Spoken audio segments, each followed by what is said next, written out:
بسم اللہ الرحمن الرحیم۔ شروع اللہ کے نام سے جو بڑا مہربان نہایت رحم والا ہے۔ یہ کیا ہوا؟ تم تو کہا کرتے تھے ہماری سائنس نے اتنی ترقی کر لی ہے کہ ہم کچھ بھی کر سکتے ہیں، تو یہ ایک چھوٹا سا کیڑا جو نظر بھی نہیں آتا، اس کے خوف سے اپنے آپ کو گھروں میں قید کر لیا۔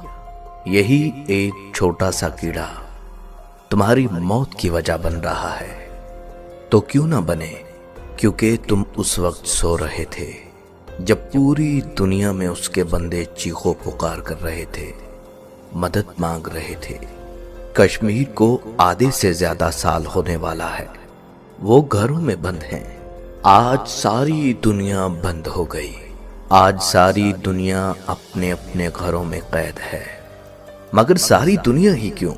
وہ اس لیے کیونکہ ساری دنیا تماشائی تھی، ساری دنیا تماشا دیکھ رہی تھی۔ اور وہ چائنا، اس نے مسلمان عورتوں پر نقاب کرنے پر پابندی لگائی تھی اور لمبے کپڑے پہننے پر بازاروں میں کھڑا کر کے مسلمان عورتوں کے آدھے کپڑے کاٹ دیے تھے۔ اب کیوں اپنے آپ کو ایک لفافے کے اندر قید کر لیا؟ اب کیوں ماسک لگاتے ہو؟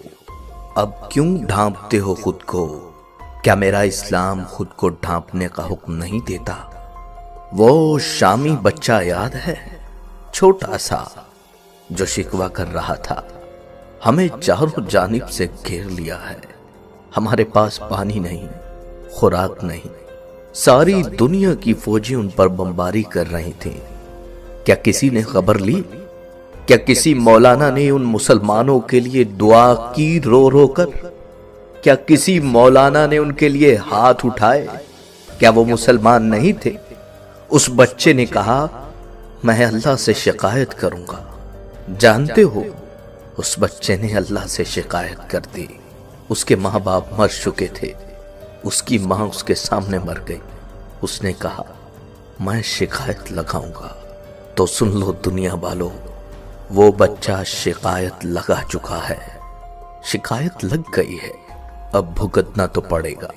ساری دنیا خاموش تماشائی تھی، تماشا دیکھ رہی تھی۔ اس وقت مسلمانوں کی تکلیف پر کوئی نہیں بولا۔ برما میں مسلمانوں کو کاٹ کر پھینک دیا، اس وقت کوئی نہیں بولا۔ آدھے سے زیادہ سال ہو گیا، کشمیر پر کوئی نہیں بولا۔ جانتے ہو جب خدا کا عذاب آتا ہے تو سب سے زیادہ تماشائی مارے جاتے ہیں، تماشائیوں کی پکڑ ہوتی ہے۔ آج اس عذاب کو مذاق بنا رہے ہو، خدا سے ڈرو۔ اور کہاں ہے وہ جو کچھ دن پہلے نقاب کی بے حرمتی کرتی تھی اور کہا کرتی تھی ہمارا جسم ہماری مرضی، ہم اسے ڈھانپیں یا نہ ڈھانپیں؟ اب پھرو گھومو، تمہارا جسم تمہاری مرضی نہیں، کہ یہاں مرضی صرف اسی کی ہوتی ہے، تمہاری کوئی مرضی نہیں۔ یہ شرمندہ ہونے کا مقام ہے، اپنے گناہوں کی معافی مانگ لیجئے۔